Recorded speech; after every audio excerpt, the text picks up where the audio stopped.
Have you ever looked back on a publisher's nasty track record and playing one of the new games and thought, good job, you didn't do a dumb this time, here's your medal? I did when I played Plants vs. Zombies Garden Warfare 2 in 2016. Then this happened. I think it goes without saying that EA is a festering cesspool of cynical greed no matter how many good games they have under their belt, and I had to remind myself of this fact during all 5 hours of A Way Out, the new cooperative story game made by Hazelight Studios under the EA Originals program. Wait, hold up. A story-based game published by EA? Alright, what's the catch? Where's the true ending DLC? $5 skins, let me guess. $60, right? You got a $50 season pass? Not even gonna tell us what's in it? Come on, let's have it. Oh.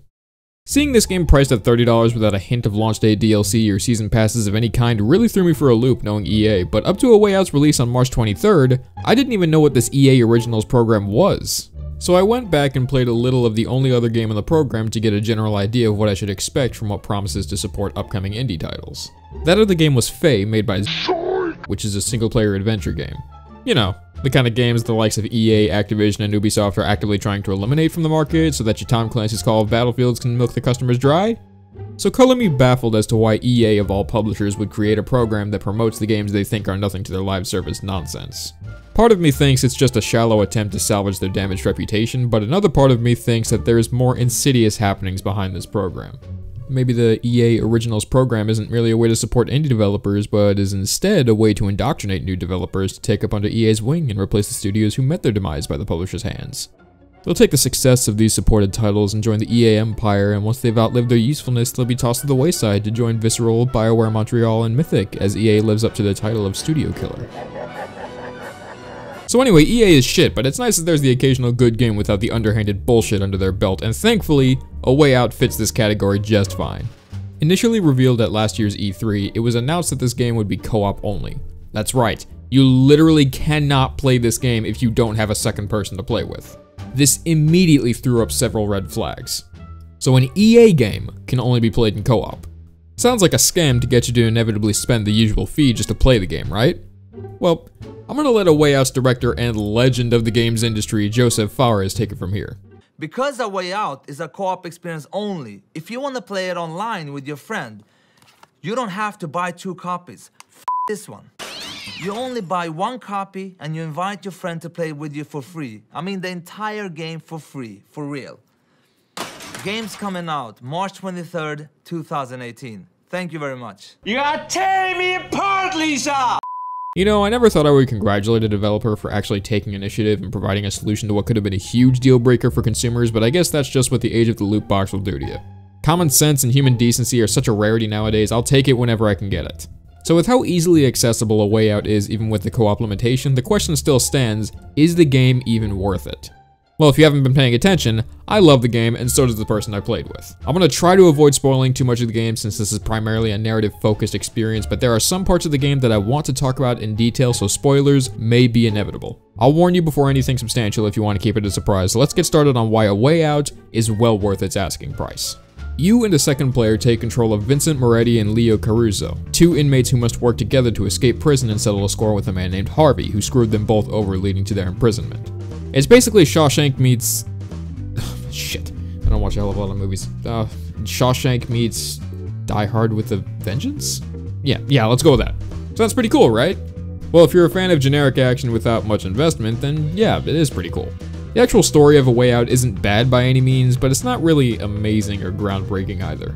There are lots of cliched characters, including the 2 protagonists. The plot is predictable. Honestly, if I was just watching the plot unfold through a Let's Play or something, I probably would have clocked out after an hour. But only if I was a spectator, because in my time actually playing the game, there was rarely a moment I felt like I wasn't enjoying myself.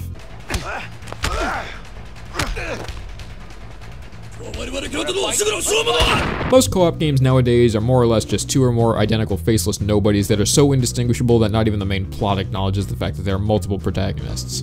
A Way Out, on the other hand, is one of the best cooperative experiences I've had in a long time, mainly due to the fact that this is actually a cooperative game and not just 2 people essentially playing a single player game, but they can actually see each other. Hello, Dying Light. Most if not all of the game's challenges require teamwork and cannot be completed or are otherwise much more difficult without the aid. They're not cheaply done mechanics either. If your teamwork isn't up to snuff, then you risk failure for the both of you. If you're not keeping an eye out for patrolling guards while the other person opens a hole in the back of their cell, they can get caught. If one of you is moving too fast during that bit where you climb up a shaft using each other's backs as support, you'll both fall.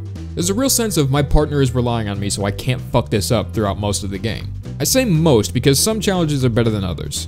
I found any part where you sneak around to take out some patrolling guards or the shooting sections to be kind of dull because the market has been saturated to the brim with stealth action games like the bland Ghost Recon Wildlands. But for the most part, I've generally enjoyed working together with my partner to overcome obstacles. In between story moments, there's also a few mini-games you can take part in. You can arm wrestle, play darts, toss horseshoes. I mean, they're even there during some pivotal plot points, making it kinda weird that you're stopping your important visit for your wife to kick your friend's ass in Connect 4, but I found these random mini-games to be a nice change of pace.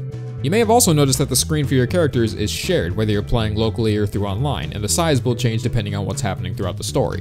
While people with a smaller screen may find this to be a tad frustrating, I'd like to think that this was a really interesting style decision.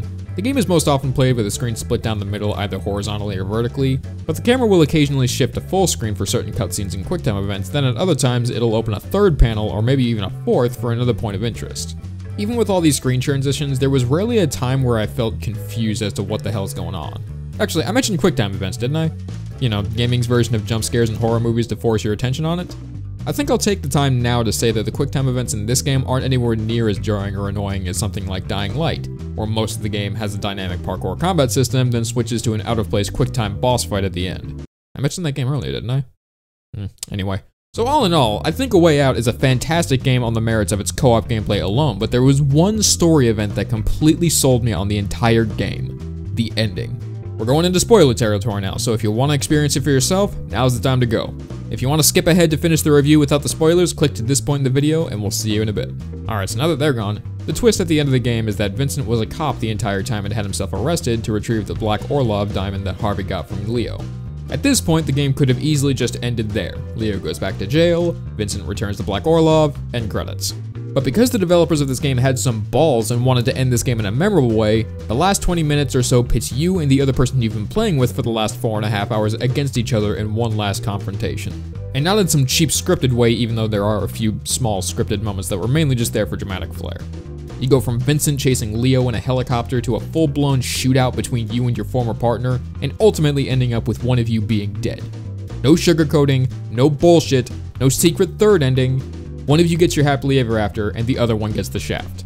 In fact, this may be one of the best implementations of a story-based PvP I have ever seen in a game, and an ending like this is bound to be remembered for years to come. If not, at least I'll remember it as one of the best endings in gaming. If there was a single fault I could find with this section, it's that this game was clearly not made for third-person shooting in mind, since split-screen shooters are pretty difficult to play and the sensitivity and general mechanics aren't exactly fluid or responsive. But the story application alone is what cemented my opinion on this game. So if you watched my Destiny 2 review, I gave it a D+, but I never really explained what that means. I assign a letter grade based on my general feelings of a game if its title were brought up in casual conversation rather than the culmination of the smaller details mentioned throughout the review. So for a game like Singularity, which is a first-person shooter with time control mechanics and interesting story and neat, albeit forgettable multiplayer, would receive an A because who doesn't love aging someone to death with your palms? Meanwhile, a game like Star Wars Battlefront 2, with all of its entertaining gameplay, incredible graphics, and amazing music, would easily snag an F thanks to the rampant greed of the con artists behind it, and any plus or minus marks are for games with 1 or 2 standout moments that put a smile on my face or made me cry tears of blood, depending on the quality of the game. So with all that said, where does A Way Out stand? Well, depending on whether you actually watch the full review or skip to the end to confirm your already predetermined opinions, you know that I have almost nothing but praise for this game.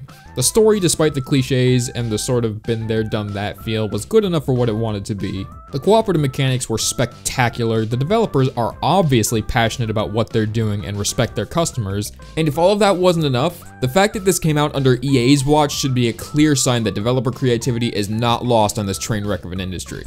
A Way Out is a shining A in my book and well worth the $30 price tag.